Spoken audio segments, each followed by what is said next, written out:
Alexandre le Grand est né dans le royaume de Macédoine en 356 avant Jésus-Christ.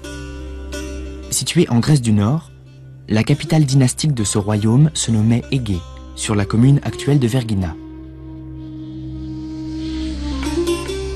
Des vestiges du palais de Philippe II, le père d'Alexandre, y subsistent et des fouilles sont toujours en cours. Pour mieux saisir qui était Alexandre, c'est par son berceau qu'il faut commencer.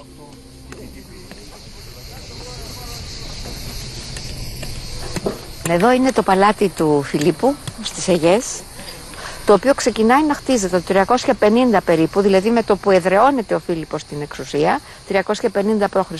και είναι οπωσδήποτε έτοιμο το 336 π.Χ.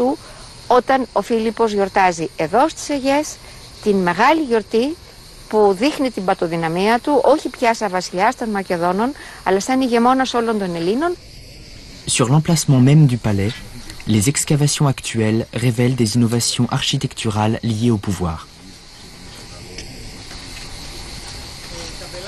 Και εδώ που ακριβώς βρισκόμαστε ήταν ο προθάλαμος του Ανακτόρου και έβγαινε κανείς κατευθείαν σε μια μεγάλη τετράγωνη αυλή που είναι το πρώτο περιστήλιο της ελληνικής αρχιτεκτονικής. Είναι η μαμά περιστήλιο για όλα τα περιστήλια που βλέπουμε οπουδήποτε.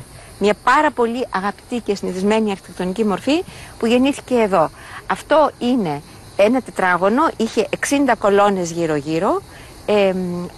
Το εμβαδόν του είναι περίπου 2.000 τετραγωνικά μέτρα. Χωρούσαν δηλαδή εδώ να καθίσουν περίπου 3.500 άνθρωποι, κάτι παραπάνω από όλη την ελίτ και όλους τους αριστοκράτες της Μακεδονίας.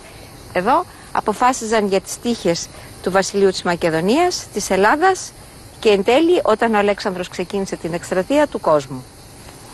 Τι είναι αυτό? Λέμε ανάκτορο, λέμε κάτι σαν παλέ, αλλά η ιδέα δεν είναι καθόλου ένα ιδιωτικό σπίτι.